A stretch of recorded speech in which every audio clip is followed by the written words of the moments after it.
Ça les a retardés de 2 ou 3 ans. Avez-vous averti la FDA de vos préoccupations? Petit à petit, j'ai été marginalisé. Mon chef a mis des proches sur le dossier et j'ai eu de moins en moins accès aux données, y compris les choses que j'avais personnellement demandées, comme les études sur la mamite. J'étais devenu un obstacle. Alors, ils ont décidé de m'éliminer en me mettant au placard. Finalement, j'ai été licencié. Un jour, on m'a raccompagné à la porte et c'était fini pour moi. Est-ce que vous avez été menacé? Oui, par les avocats de Monsanto. Quand j'ai contesté mon licenciement devant la justice, ils ont dit à mon avocat qu'il me ferait un procès si je révélais des secrets de la compagnie pour ma défense.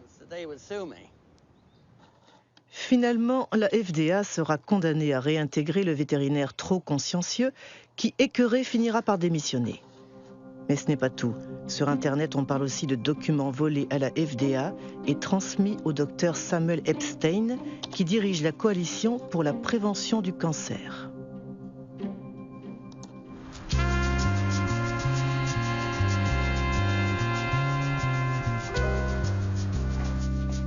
En 1990, le professeur Epstein a publié un article dans The Milkweed, un journal de référence spécialisé sur le lait que dirige le journaliste Pete Hardin. Un scoop basé sur des documents secrets que les deux hommes ont soigneusement épluchés.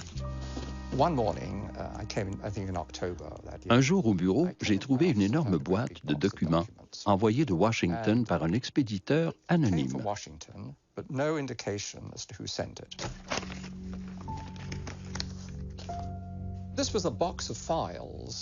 Cette boîte contenait toutes les données des études vétérinaires que Monsanto avait fournies à la FDA depuis 6 ans. Un vrai bonheur. La plupart de ces documents sont des originaux, avec la mention « Informations internes et confidentielles » qui ne peuvent pas être reproduites, révélées ou envoyées à l'extérieur de la société sans autorisation. C'est exactement ce qu'un journaliste d'investigation aime rendre public.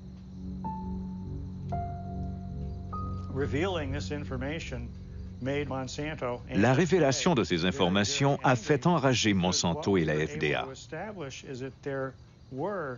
Nous avons pu prouver que les changements physiologiques observés chez les animaux piqués avec l'hormone étaient dramatiques.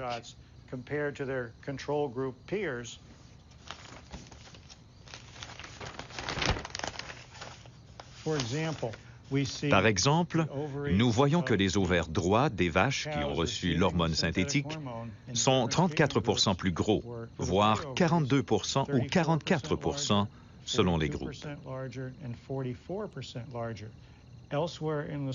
Par ailleurs, les dossiers volés montrent qu'il y a de graves problèmes de reproduction chez les animaux qui ont été traités. The data is conclusive. We provided the data, the raw data. And summary data is peer-reviewed data not done by us to support the submission. Every health authority who has looked at bovine somatotropin has found that it is completely safe for consumers. Pour Monsanto, non seulement l'hormone ne pose aucun problème, mais elle présente même des bénéfices pour le consommateur. Comme la composition chimique du lait n'est pas altérée par l'usage du Posilac, ses propriétés et son goût ne changent pas.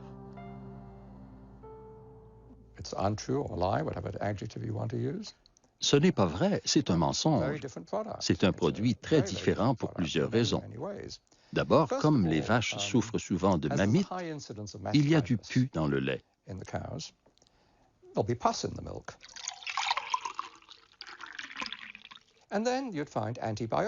De plus, à cause du traitement des mammites, on trouve une grande quantité d'antibiotiques dans le lait. Enfin, on constate une importante augmentation de ce qu'on appelle l'IGF-1, le facteur insuline de croissance.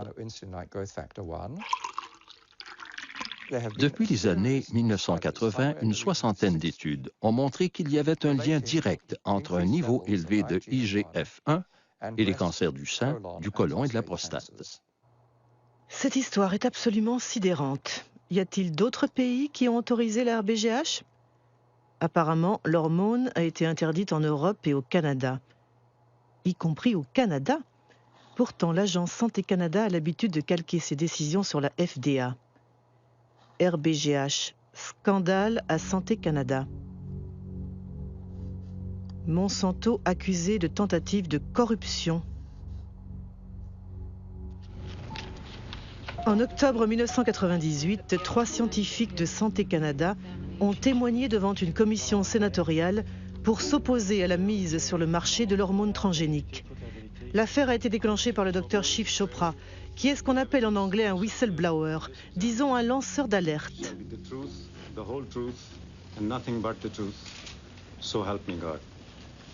Je me demande quelle vérité je vais dire.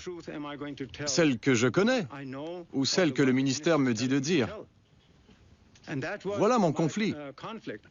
Je vous demande à tous les trois, est-ce que certains d'entre vous ont été approchés par Monsanto? Dr. Hayden? J'ai assisté à une réunion en 1989-90. Des représentants de Monsanto m'avaient rencontré moi-même, le Dr. Drennan, mon chef de service, et le Dr. Messier également. La compagnie nous avait offert 1 à 2 millions de dollars. Je ne sais pas ce que c'est devenu par la suite, mais je sais que mon directeur avait dit après la réunion qu'il allait faire un rapport sur cet incident à ses supérieurs. Comment a réagi Monsanto? Monsanto n'a pas nié le fait qu'ils ont proposé 2 millions de dollars lors de cette réunion. Plus tard, ils ont dit que c'était une proposition pour faire plus de recherches au Canada sur les vaches canadiennes.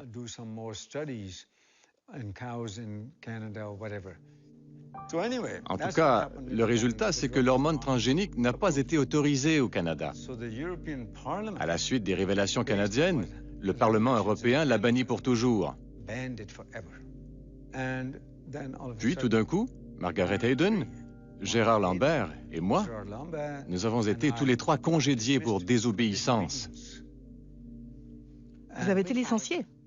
Oui, nous avons été licenciés et nous avons porté l'affaire en justice.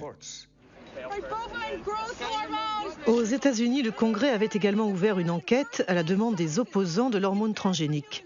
Ceux-ci dénonçaient notamment l'interdiction d'étiqueter le lait selon sa provenance, qui empêche les consommateurs de choisir.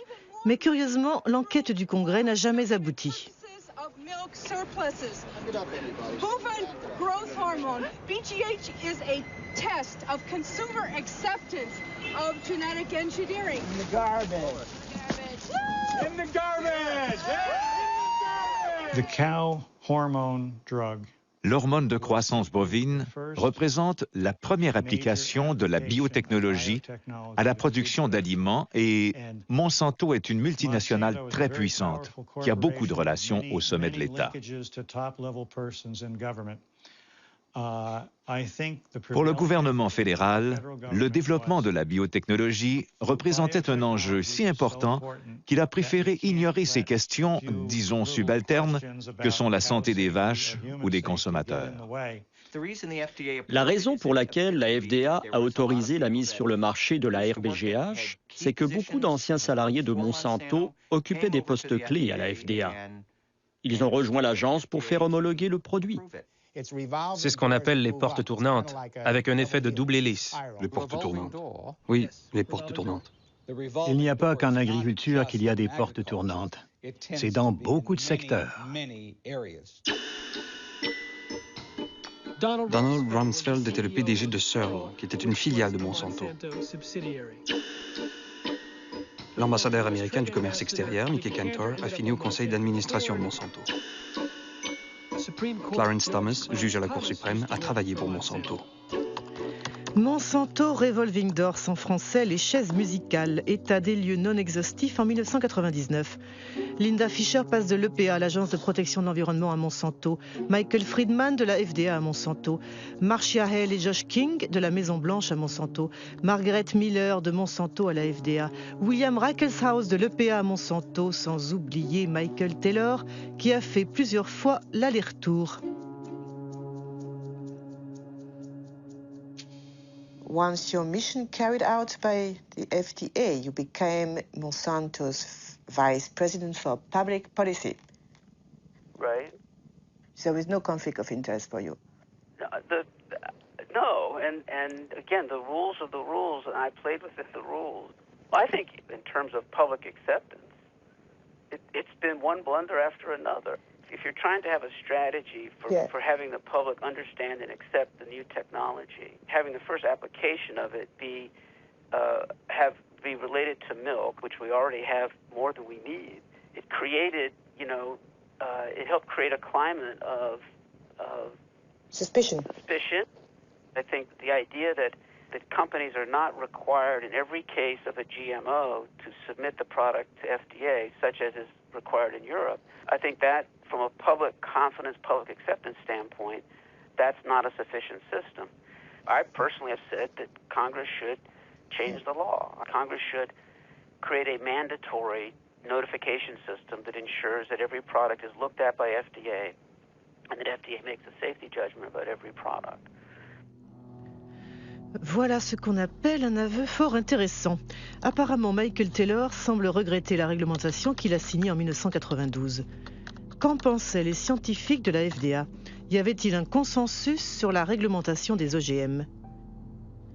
Des documents internes montrent que l'agence a ignoré les inquiétudes de ses propres scientifiques. C'est signé Steven Drucker.